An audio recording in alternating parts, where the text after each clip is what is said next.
Hello, everyone, and welcome to another Stately Office Hours. Oh, there he is. I just thought you were giving us a nice logo opportunity in the corner.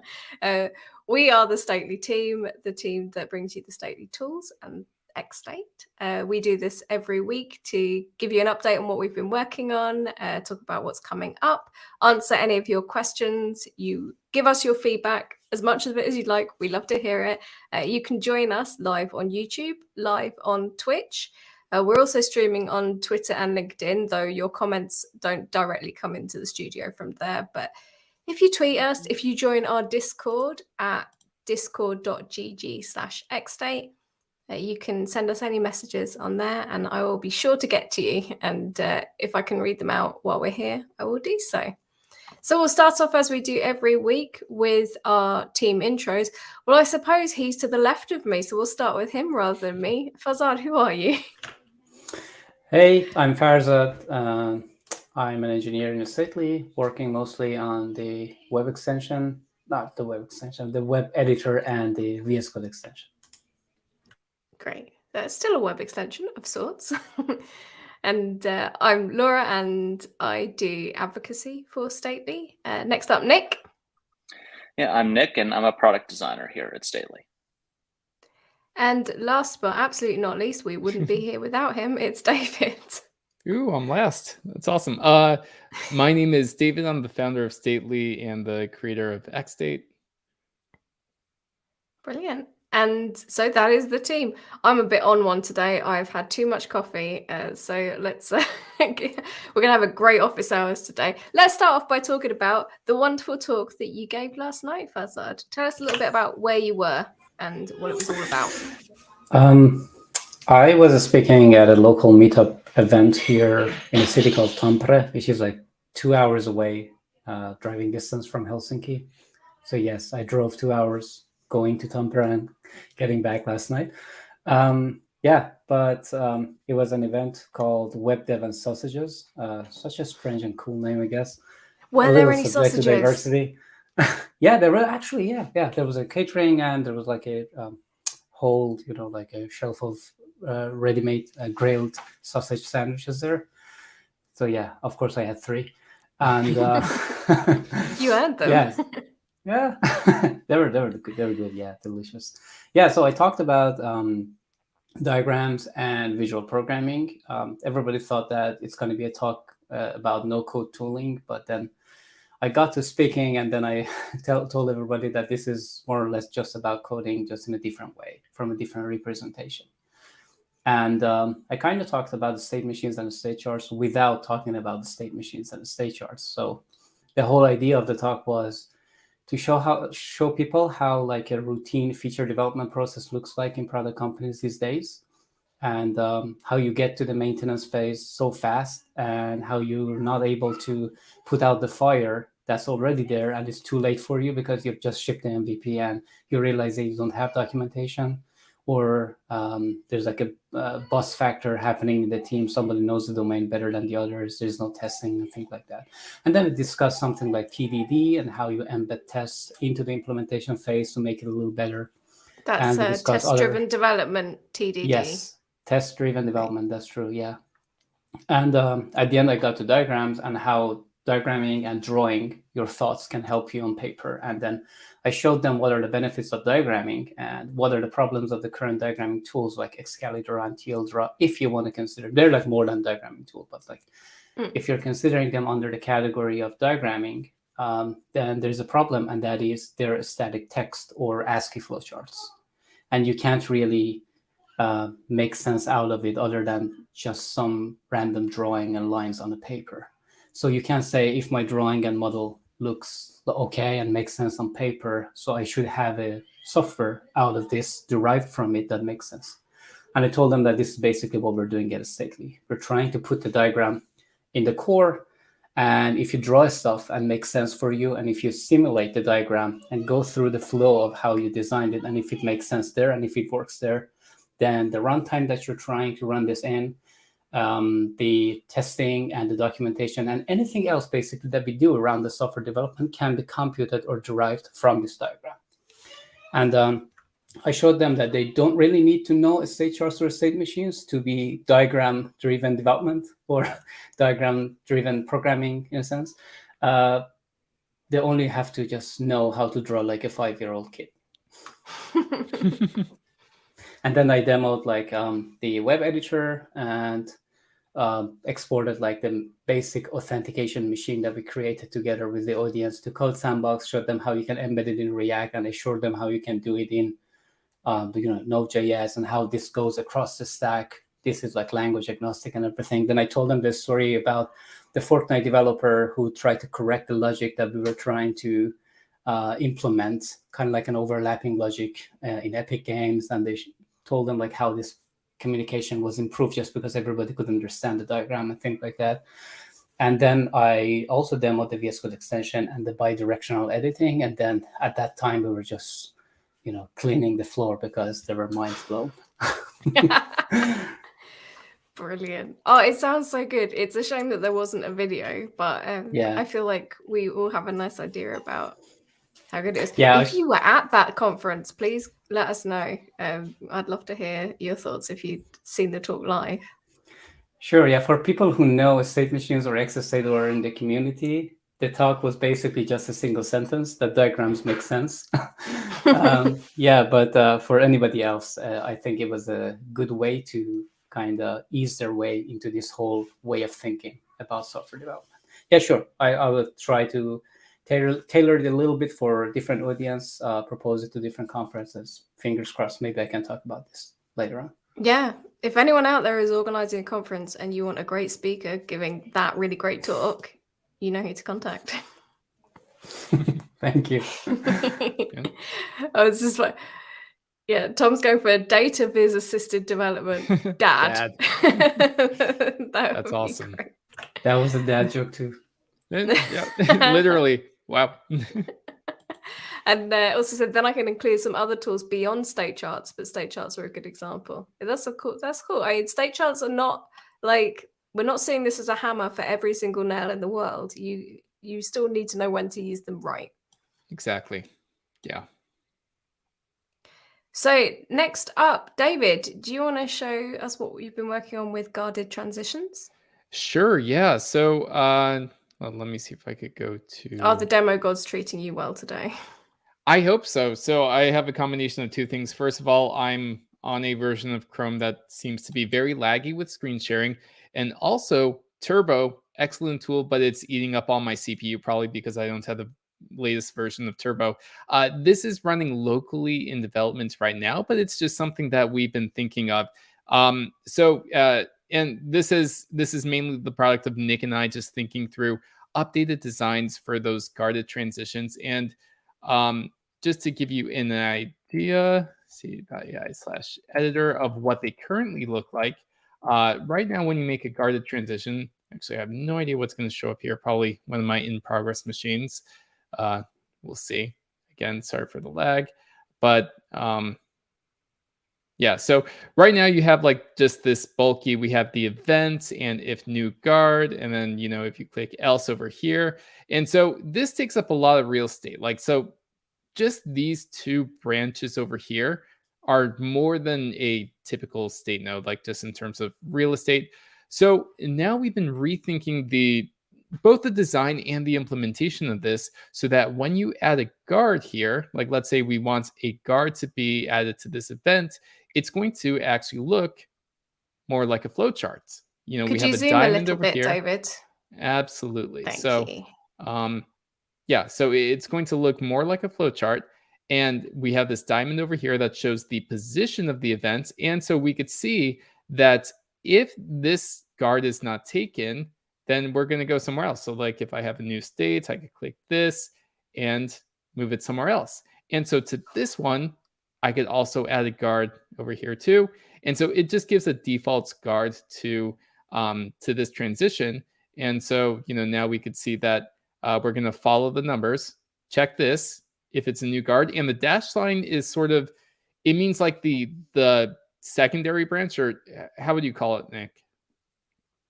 Yeah, it's exactly. I'd say that this is the fallback or the secondary condition. We just wanted a way to consistently represent that? Like just have like a standard, something that's semantically significant for a fallback. Right, yeah. So the happy path is the solid lines, and the dashed line would be the secondary path. But so here's the interesting thing about like how these are implemented. Right now, the guard is now directly on the event. So you could just change this to if something is true, and you could change the guard here too. And because we've simplified this, there's also a couple of interesting new features. First of all, you probably noticed that each one of these can be moved individually. Secondly, you see how this event actually doesn't have a guard. And because it's using the same event, it's in the same group. It's the else condition. But if we decided like, hey, I actually don't want this event here, I want it to be part of a different state, then just like any other event, we could move it and it goes to that state. So yeah, we could retarget these, and yeah, so we could even say like, let's move this one, which does have a guard. Let's put it in a new state over here. And so now you could see the numbers actually change. So we have this transition relative to this state and this transition relative to that state. And so the numbers are properly calculated. So this gives you a lot more freedom than the previous design. And, even if we go back here, so let's sort of undo things a bit. Well, that's stretched out here. Again, this isn't a development branch, so don't freak out if things are happening. And, we put this here. Now you could see that it is grouping them correctly this time. And so not only does this, just simplify the design of everything and make things a little bit clearer, but also on the implementation side, this has removed about 2,000 lines of code. So that's why, like, personally, I am very excited for this to get in. And it is something that we're still working on. I haven't seen this yet. It looks amazing. Yeah, me too. This is the first time I'm seeing this. David, how would you feel if to have like multiple guards on different states? Basically, the machine gets larger and you see a lot of those ones and twos everywhere. Would it get confusing trying to trace back where the original event is coming from? So how do you mean exactly? So like, let's say that you have like here. 10 different guarded transitions in your machine, and now you're looking at a bunch of numbers in this state chart. Oh, right. So that's another idea that I had, and we'll talk about it with Nick. But I think like if you're focusing on one transition, like let's say that I click this, or even if I hover over it, then basically we could probably just try to fade out to all the ones that are irrelevant and only highlight this path over here, so that we don't get confused over here, because we don't need to see this if we're only focusing on this transition, if that's what you mean. Like, well, that kind of solves the problem I'm trying to describe here. Yeah, I think they should dim out so that you focus on the path going forward. Yeah. Right. Yeah. Yeah, and we could even just highlight the dotted lines, like when you have anything selected. So the dotted lines are like, internal transition, like connections between these guards. So like if you have any of the numbers selected, we could just highlight the dotted lines, for example. It's one idea. I think that's a good idea. Cool. I love it that this is exactly how we do feature development and design in our meetings. It's just happening on StreamYard for public. Working in public. As Eric says, this is going to make my charts so much prettier. And Dave said, the actual aesthetic of the design gets better every week. It's because we got a great designer and a great team behind it. Making lots of progress. Yeah. And yeah, I know this was a surprise. It's something that Nick and I have been talking about. So yeah. Eric says, maybe highlight the other event ones when one of them is selected. Yeah, that's a great idea. We could definitely do that. I think Eric asked that like a few months ago, and we have a linear task for it with the old design. It's a good way to follow up, to nudge us in office hours. Horatio asks, is there any rules to make sure all the similar guards keep together when doing auto layout? That is a good point. Currently, in the current editor, these all just sort of stick together. However, that might not be, the intended behavior 100% of the time. And I would argue like just, more like half the time that wouldn't be, the intended behavior. So let's say that all of these are together. Again, sorry if my screen is laggy. And let's say that we had this new state all the way over here. So sometimes, we might want to say like, hey, let me just delete this. Like this one should actually be closer to this other state. So you might want to move it like, for example, right there. So that just gives an example where you might not want that behavior all the time. And let's not forget that you easily can have hierarchy in your machines, and your guarded transitions could go to the parent machine or another machine. You don't want to pull the entire machine just because you want to keep them together. Yeah. Oh, yeah. So another thing that we actually did ship, this was a feature that Farzad worked on. What was I going to say? The machine actually fits to view. And so I don't actually have a nice example of this, but also try to zoom out, put the machine outside of the viewport partly, and then refresh. Oh yeah, good point. So let's add a few states. Let's make it like just super big. Yeah, you can't see anything. This looks really weird. And so now I'm going to refresh it. And hopefully, again, sorry, it's laggy. It fits perfectly into view.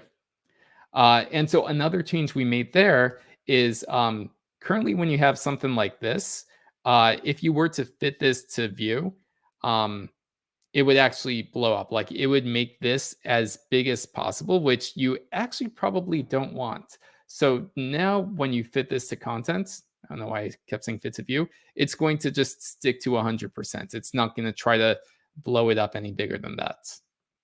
So those are a couple of the changes we made.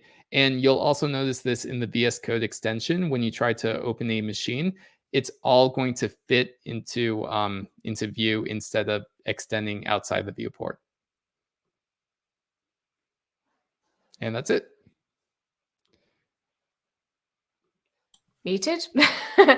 I think it's also really useful when you're sharing machines with other people, because then they go to the machine for the first time and they're not getting it zoomed in on a weird detail, but they're actually getting a proper overview of what you've got there. I think one of the requests that we initially talked about this feature, I think a couple of months ago, when we originally worked on that. But somebody requested that maybe this should be configured in the settings, because sometimes you just want to, I don't know. Okay, I'm just immaturely thinking out loud. David, do we just do fit to view or fit to content and not auto layout anymore on refresh? Yeah, so it won't do auto layouts on refresh, if that's what you're talking about. Yeah, okay. So yeah, because that person, I remember they requested that maybe auto layout on refresh on initial load might not be always the intended behavior. So they want that to be configurable. Yeah. Right, yeah. And so in the VS Code extension, when you're loading a new machine, you definitely do need auto layout at first, because otherwise things are completely on top of each other and the layout is just not good. But the current behavior right now is that when you refresh, auto layouts won't occur if you manually position your things.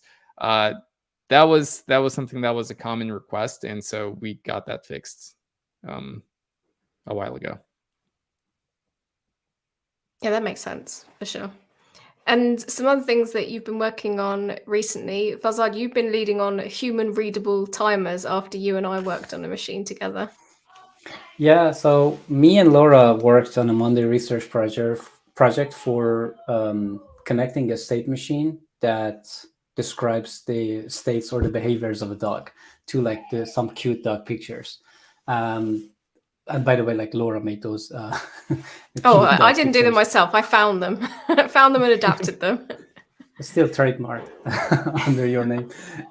Yeah, so we did that, and then we had like a sort of a mock really long timer in our machine, and I realized that 7,200,000, for example, milliseconds is non-readable to human beings. So we had this idea that, hey, what if we could format that to something that human being understands? And then I originally opened a PR that would naively try to format something based on the thresholds of hours and minutes and everything.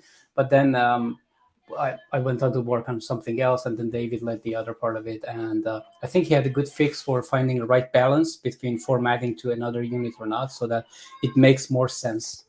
Maybe David can explain that a little better. Yeah, sure. So the original problem Farzad was talking about is like, you don't want something to say like 5,720,648 milliseconds. Like, that's completely unreadable. And like, obviously, is that your age, David? that is my exact age. No, I don't know. But like that's something that computers, of course, could understand, but humans can't understand. So going like just the other end of the spectrum and just making that completely human readable, we would say something like 7 weeks, 52 days, 14 hours, 23 minutes, 12 seconds. Like, that's also so that's a step in the right direction, but that also makes the events very, very, very long. So we're still trying to find the right balance between that. But what we currently have working with, and it still needs tweaking, but we would choose an appropriate unit such as weeks or minutes, and we would just do a fraction based on that. So we would say, instead of so many milliseconds or so many milliseconds and seconds and minutes, we would say like 13.28 minutes. And that hopefully should be good enough for most intents and purposes. Yeah, well, and for sure, if anyone has feedback on how that would work for their use cases, it'd be really interesting to hear about it. Because what comes to mind immediately for me is, often we set like timers for things for different reasons, and sometimes say it's something to do with calendars, so measuring it in weeks makes sense. But then sometimes, for example, an expiry date on something might be set in days, and so it does make more sense to view it in days, even if it is multiples of weeks at that point. I'm not sure how you design for that, but it's interesting to think about the different use cases. I think eventually we're going to... Sorry, you go on. That's fine. Yeah, I was just going to add to that like, if you think about like, if you're working at the level of weeks, in almost all cases, 500 milliseconds probably doesn't matter when you're already talking 2 weeks, right? Now, if you needed to get the exact milliseconds, we'll offer you like, you have a tooltip that'll show you the milliseconds, or maybe in the detail view, you can get the exact value. But for the most part, your purpose is working at the level of weeks right now in this particular case, not weeks plus milliseconds. And what I wanted to say is that I think essentially we want, because people have different purposes of working with the diagrams and state charts. Sometimes you just want to be very precise, so you might actually care about 1 millisecond. Or sometimes you just want to format it in different ways. Say that you're modeling like a server-side workflow or a cron job, and you want to know when, like how long you have until that task is going to be executed. So sometimes you want to format it as relative time remaining for that to happen. So essentially, we're going to provide these options probably for you to format it in different ways, probably per timer node or something. But yeah, for now, this is going to cover most of the use cases. Yeah, that's going to be cool. And one of the other things that we wanted to talk about is the fact that we are dropping the auth for the extension. Yeah, so this is probably going to be one of the biggest changes. Currently, in order to use the extension, the editor part of the extension, you are required to log into, from VS Code. But we're going to be dropping that, and we're going to make the experience a lot more seamless, so that you could just open the editor and it's just going to work without you having to log in. Now, in the future, we're going to be releasing collaborative features and team features and advanced features that do require you to log in. But if you're just using the editor for editing a machine in your VS Code project, then you shouldn't need to log in. You should just be able to use it just like any other extension. Yeah, I think our SEO is pleased about that. Yeah, and it would make it easier for a lot of us who use it logged in anyway. I think sometimes you are just going to quickly edit a machine and you don't need to necessarily be logged in. Exactly. Great. And something about scrolling in the editor. Can Farzad, do you want to tell me what this is about? Actually, David can tell it better because he implemented it. Yeah, no, okay. It's just a very tiny fix. it was noticed that there was some rubber banding going on when you scroll up and down, and so there's this really cool CSS property called I think it's called overscroll behavior, and if you set that to none, it prevents that rubber banding from happening. So we recently made that change. If that breaks anything for anyone, then please let us know. But it should be a harmless CSS change. Harmless and CSS doesn't always go together that way. But yeah, just changing one property shouldn't be too bad. Is there anything else that the team wanted to talk about this week? Cedric is on a Spanish beach. I mean, the fact that you're tuning into office hours from a beach is quite dedicated. You must have good internet connection as well. Yeah. I don't think we have anything special left to talk about, but I just wanted to mention that we're still working on XState parity features and trying to push that over the line very soon. I think it's mostly done. Yeah, trying to get the details right in the right place so that it makes sense for everybody. And yeah, we've made a ton of progress on everything. We've made it a lot smarter. I'm just looking forward to being able to demo it later on.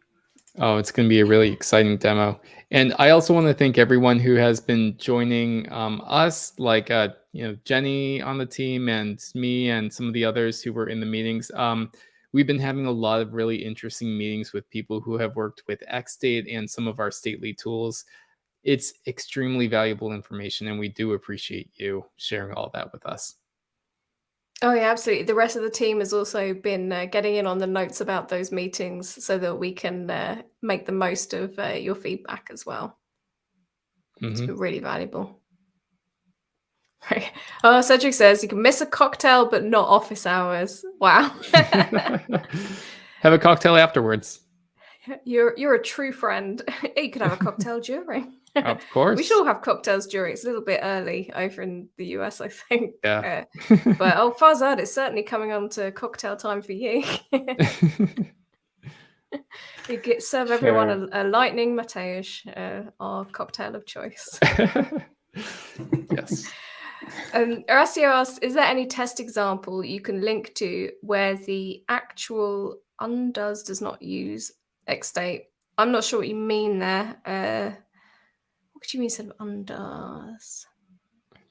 A test example using XState where the rest of it's not using XState. Is that undos? Yeah, I'm not sure. Sorry, Russ, if you could clear that up for us in the comments, we'll try and answer the question. And Dave said, a state machine for CSS. Now there's an idea. Well, that's an idea that, David, you've done before, isn't it?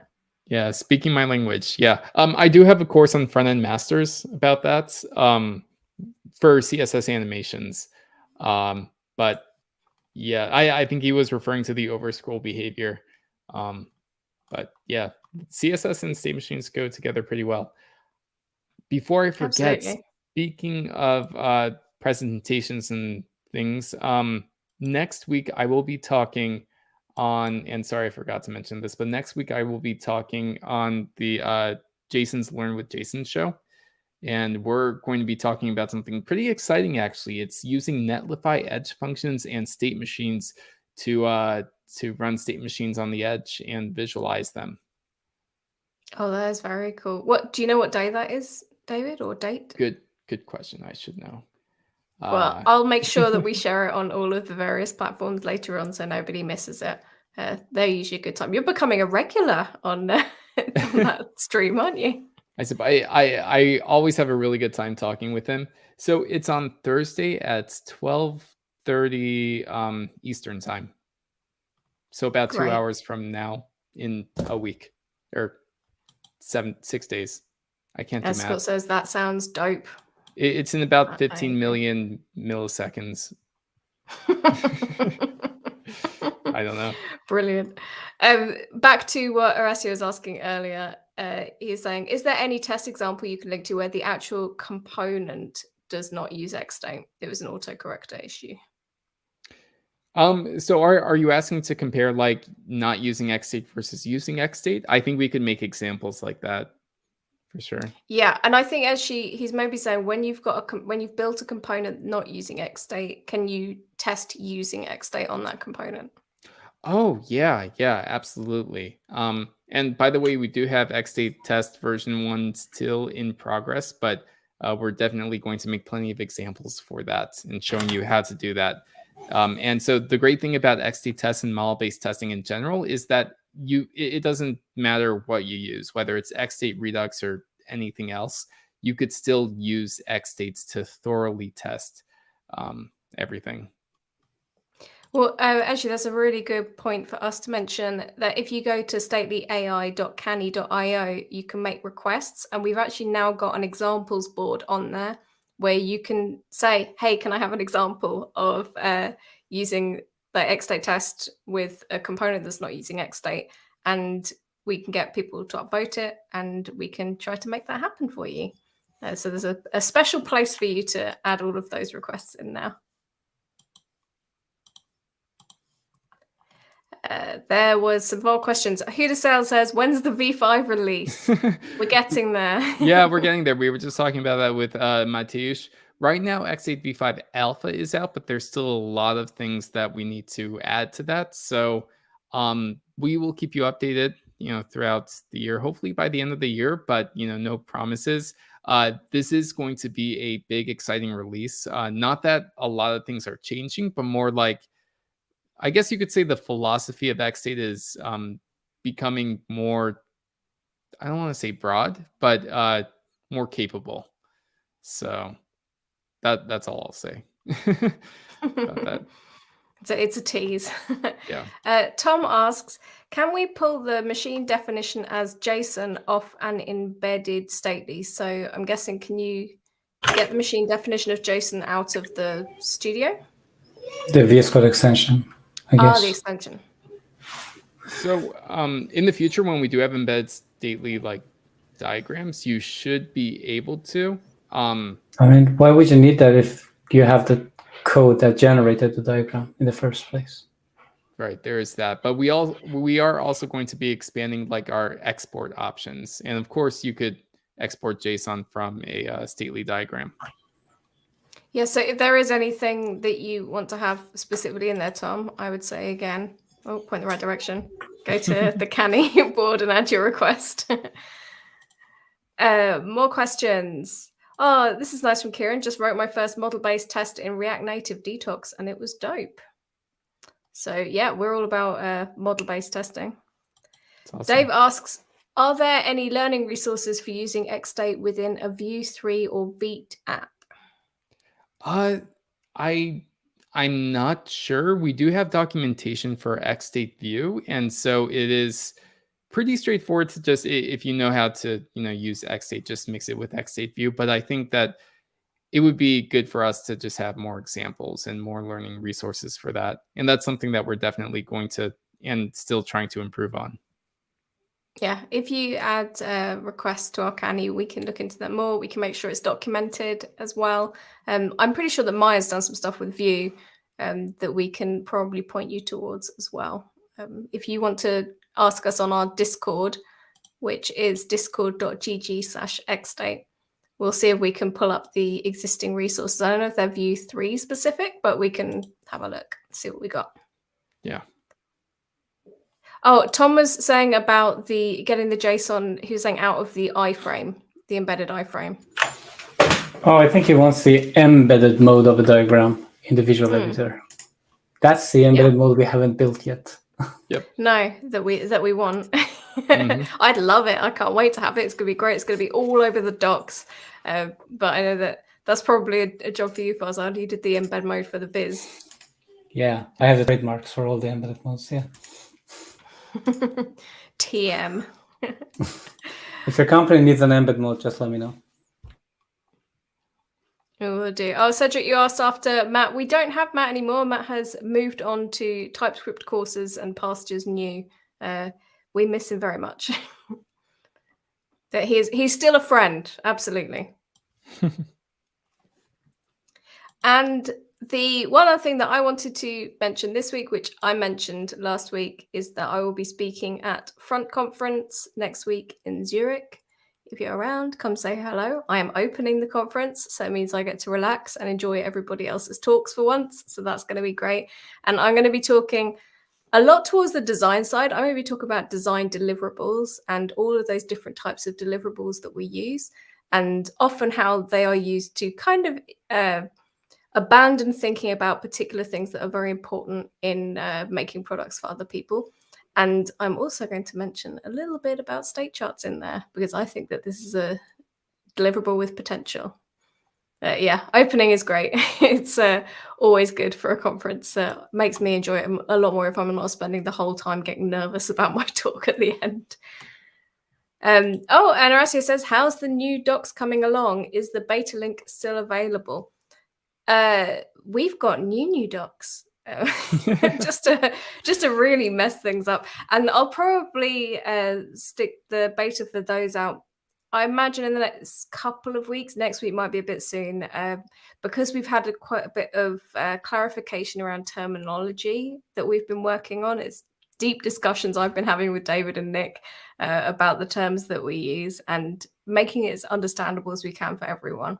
And we now have Docusaurus-based docs, thanks to Anders' hard work, which has meant that it's a platform. Previously, we'd rolled our own, and it was potentially going to take a bit longer to get some of the cool features in there that you like internationalization and other stuff like that. So I've just been working on some styling for it this week, so now it's looking quite stately, and the content is getting there. And it's so close, it's nearly ready. And I promise, as soon as it is ready to be out in beta, it will be very soon. That I promise. Yeah. And I've seen these, they're looking great. And by the way, Docusaurus is great, but styling it is a huge monumental effort. So kudos to Laura for tackling that. If anyone else has done CSS styling with Docusaurus, I feel for you. I have been in that hell. And as someone who genuinely loves and enjoys writing CSS, it has tested me. But all in all, it's been really useful. It means that there's a lot that we don't have to write for ourselves. And so it's a good pragmatic choice for us, definitely. Cedric, enjoy your cocktail. And thank you for joining us on the beach. Anyone else for anything else today? I think we've talked about more than I expected at the end. always ends up that way. It's great. Yeah. And I won't be around for the next 2 weeks because of the aforementioned conference and other things. So you can look forward to office hours hosted by David. See, I'm putting you on the spot, David, so you got to do it. Yeah. It actually makes me nervous because I'm not going to be anywhere near as good as Laura. So we'll see how it goes. It will just be good in a different way, I am sure. So thank you, everyone, for joining us. We really appreciate you coming and keeping us company. All of your questions really make this office hours what it is every week. And that's why when you're back next week, you can have loads of questions ready for David and the rest of the team. We will see you again soon. Goodbye. Bye, everyone.